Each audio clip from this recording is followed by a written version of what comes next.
You may not be aware of this, but on the other side of Bara Hill, there's a quaint little mining village. And in that village, there's a friendly little church. I say is, but unfortunately, tragedy has struck, and that church has burnt to the ground. I will tell you all about that later, but for now, I'm going to accept this quest from the clergy to rebuild a new church. This is Foundation, and I am Lord Bara. It should come as no surprise to those of you who have been following the journey of Bara Town that the town is expanding rapidly. One of the new challenges is to meet the needs of all of the visitors that are coming on a regular basis now. That's having a large downward pressure on the amount of food that I'm supplying. So I'm going to need to expand my markets across all of Bara Town, not just in the mining settlement here, which I'm thinking should be renamed New Church, seeing as I'm going to rebuild the rustic church with the stone church monument. And seeing as my focus has been drawn over to New Church, I'm also going to take the opportunity to invest in building a tavern here as well, and just generally develop the area. So I'm going to move some things around, like these granaries, for example, build a new granary and destroy the old one. I'm going to beef up the market by adding 2 new stalls over here, and in theory that should meet the demand of the new visitors that we're gaining. I'm also going to hit build on the tavern, because we do have some commoners here that need entertainment, and at the moment they're travelling all the way over to Bara Town to get that. So while I busy myself doing that, let me tell you about what happened in New Church.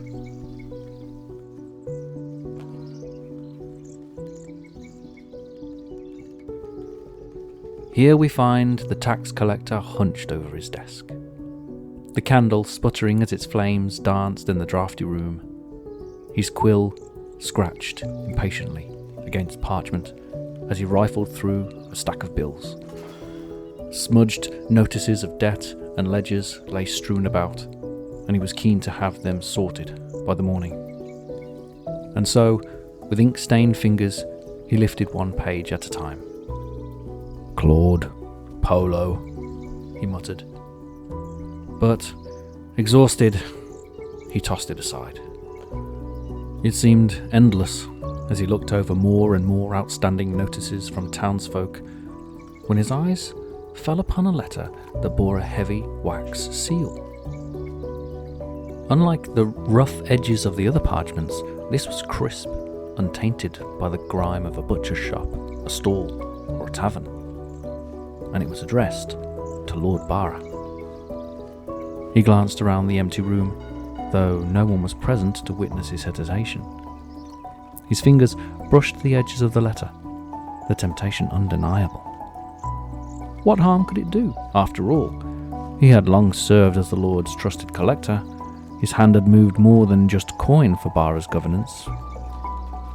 With his thumb, he cracked the seal and unfolded the letter under the flickering candlelight. His fingertips hovering for a moment over the heavy seal, and with a shallow breath filled with the scent of wax and ink. Unlike the usual scrawl of unpaid debts and property disputes, this carried the mark of authority. He swallowed once, and with a quick motion, he cracked the seal and unfolded the letter. By candlelight, his eyes scanned the crisp parchment. "From Northbury," he muttered under his breath, the lines of text drawing him in. The message was direct. A list of demands. It outlined a request for iron and sawn timber, but quantities far exceeding the usual trade agreements. His mind ticked over the numbers. Northbury needed this, and soon.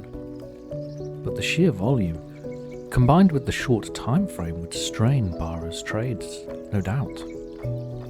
The smiths would have to work around the clock, and the timber yards would be depleted faster than they could be replenished. He read further on. It seemed that Northbury delegates were also requesting hospitality for their more frequent visits. Well, now it made sense that the church was requesting the building of a hospitium. He pondered. Any one of these demands might be achievable in isolation, but together? Tensions would surely flare as the smiths, carpenters, and merchants vied for priority. He leaned back, feeling the strain in his neck as he continued. And then, there it was, the most peculiar part of all. It read that this year the daughter of the Lord of Northbury, renowned for her beauty and grace, would be visiting Bara. Officially, it would be to extend diplomatic relations between the towns. How curious, he thought. There was more to this visit than just pleasantries and trade agreements. Surely. No, this wasn't just about iron and timber. He remembered whispers from the town square weeks ago, when Lord Bara had allowed a nobleman to be taken into custody. No one had thought much of it at the time, but now the pieces were starting to fit together.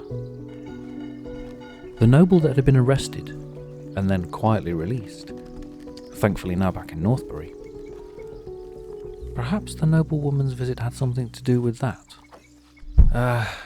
There was no way to know for sure. He set the letter down, candlelight painting possibilities on the rafters of the room. Lord Bara had made a calculated move back then, but had he anticipated this? Northbury, now demanding more from Bara than ever before, and, of course, there was this matter of their daughter, an emissary of sorts, but with her own eyes set on Bara's growing prosperity. No, this wasn't just a simple trade notice. If Lord Bara had been trying to avoid a confrontation with Northbury, it seems he has failed. He held the letter in his hands for a few moments longer, weighing whether to bring it directly to the Lord or perhaps to wait. He took a deep breath, folded the letter neatly, and slid it back into the pile of papers. His fingers brushed the cracked seal. He could still close it up and pretend none of this had happened, at least for now. But he knew this wasn't simply a request for materials. He picked up the low-burning candle and made his way to bed. Whatever consequences awaited, they could be faced in the morning.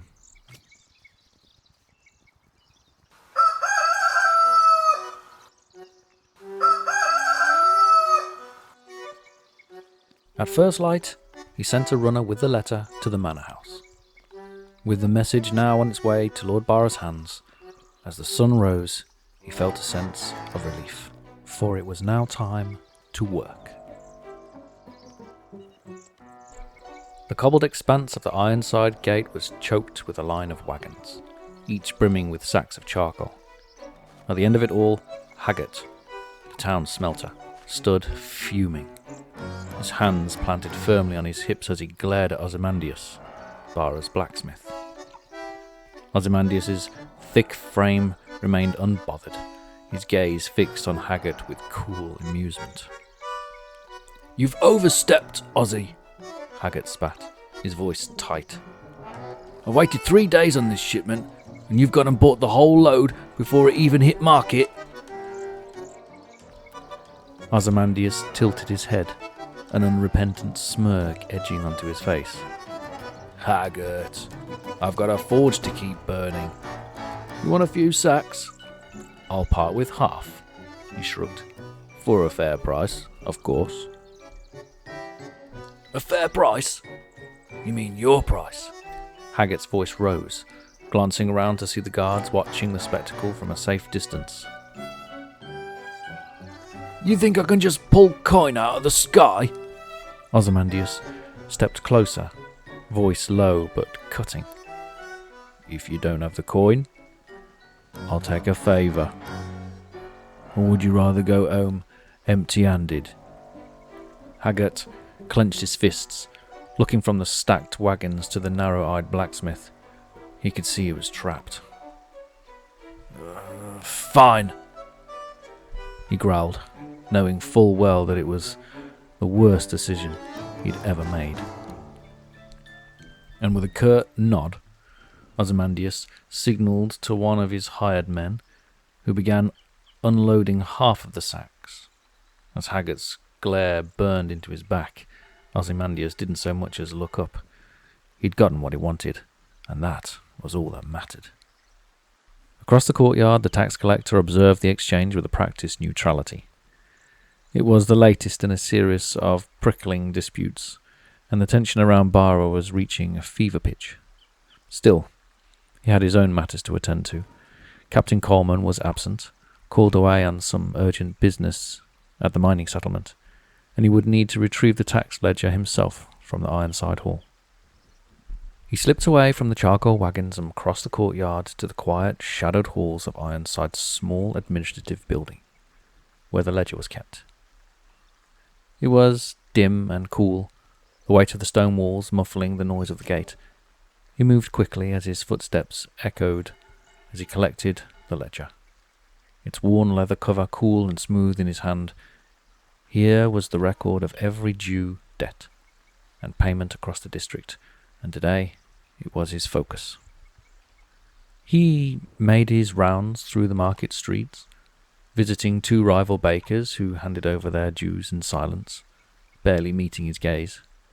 They were cordial enough, but clearly preoccupied. Compensation temporarily forgotten in the face of the tax collector's visit.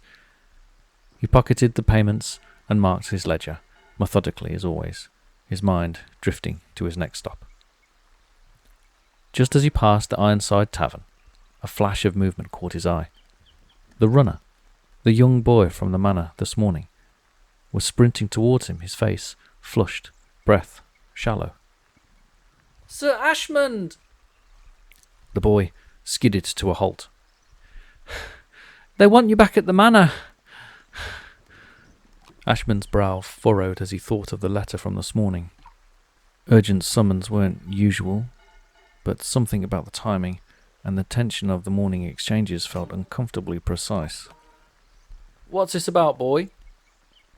he asked, his voice low. But the boy shook his head. "They just told me to fetch you. Quickly." He watched the runner dart back towards the manor, the boy's small boots stirring up dust.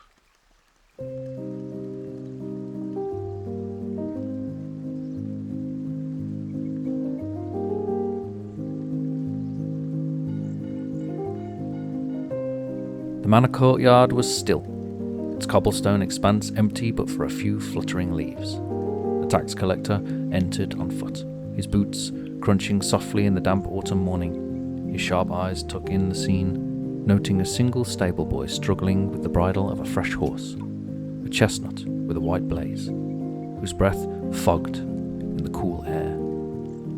On the steps near the stable, our bailiff stood poised, 1 foot on the mounting block, his gaze fixed towards the collector with a calculated patience. As he approached, the bailiff inclined his head in greeting. "Ashmond?" he said simply, as if picking up a conversation interrupted only moments before. "You took your time?" The collector gave a curt nod, his hands clasped behind his back as he observed the scene, noting the single horse being readied. "Bailiff? I was under the impression there were matters here in need of my immediate attention." "There are," his tone steady. "Grave matters." He paused, his gaze flickering over the tax collector. Ashman's brows knitted together. "Look, if it's about the letter," the bailiff cut him off. "No letter, man. The chapel over at the mines burned to its foundation this morning. Nothing but ash and stone. The timing," he added, his eyes looking with Ashman's, "is unfortunate, as I'm sure you'll appreciate." Ashman's gaze narrowed. understanding the implied enormity. What? The church has burned down? The bailiff's lips tightened slightly. Yes, and Lord Bara, he's away hunting. So? Ashman said, his tone soft and pointed. He's aware? Indeed, not yet. His gaze shifted unreadable. As you see, he's left us to manage it. He stepped back, gesturing to the horse that the stable boy finally held in place. It's prepared for you. I need an inquisitive eye. Ashman blinked, caught off guard. For me? Seeing is believing, is it not, Ashmond? I'd like a first-hand account. Will you help convey our case when it comes to negotiating coin to rebuild? The bailiff's voice was calm, but there was a flicker of something behind his eyes, something restrained. Ashmond gave a brief nod, though a prickle of unease settled in his chest as he took the reins from the stable boy. He could feel the bailiff's eyes on him, measuring him, even as he mounted up with practiced ease. The horses turned towards the open gate. The two men set off in silence, Ashmond weighing each word exchanged. Lord Bara's absence, the bailiff's call for aid, and the ashes of the chapel. All of it struck him as grimly coincidental, perhaps even too much so.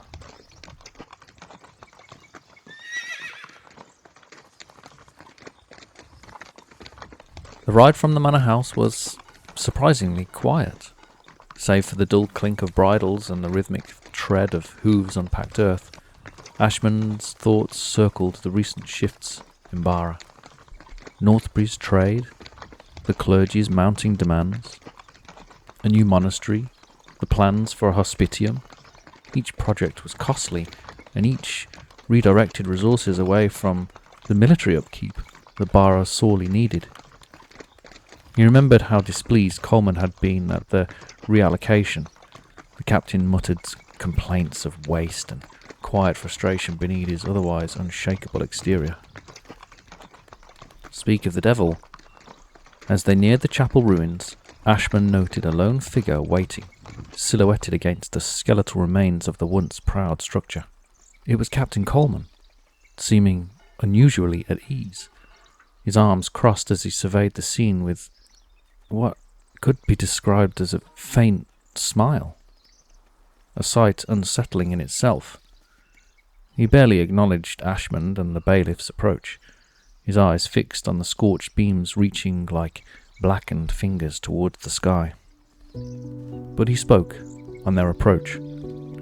"Quite the sight," he remarked, his voice carrying a strange warmth. "Perhaps the Lord tests us with his own hand. A reminder, perhaps, that his approval is fickle." Ashman felt there was an edge beneath his words, as Coleman's gaze drifted over the ruined structure almost approvingly, as if it were something he'd foreseen. The bailiff, meanwhile, moved closer to Ashman, his brow furrowed as he surveyed the damage, the weight of his responsibility clearly pressing on him. With his back to them, staring at the rising silhouette of the monastery, breath pluming in the chilly air, he said, "If the Lord sees fit to test us, then we'll need to prove ourselves. The church has plans for Bara. This will only anger them." He looked over to Ashmond for agreement, but Captain Coleman's eyes flicked to the bailiff, a faint sneer crossing his face. "Monuments," he echoed, his tone laced with derision. "A waste, wouldn't you agree, Ashmond? There are other places our resources would better serve, don't you think?" Ashman met Coleman's gaze, feeling the weight of expectation settle between the two men. Both of them, each in their own way, were angling for his support, testing where he would align his loyalties. He turned his gaze to the charred ruin, thoughts racing as he considered the implications. With the chapel lost, the clergy would be more desperate than ever to see their vision built. But siding with Coleman, well, that would make him complicit in a very different plan. For a moment, Ashman's gaze lingered on the blackened stones. "I'll need to assess the damage and speak to the villagers before I can make my report," he said evenly, though the bailiff's frustration and Coleman's satisfaction didn't escape him. The captain gave a faint smile, as though he'd gotten exactly what he wanted, and stepped back towards his horse. "Of course. Just remember, Ashmond," he called over his shoulder, "faith is a fine thing until it leads us astray." Ashman watched as Coleman disappeared down the trail, a sense of foreboding settling in his chest. Between the clergy's demands and Coleman's schemes, the balance in Bara was shifting, and in his own role was on the verge of being drawn sharply into the fray.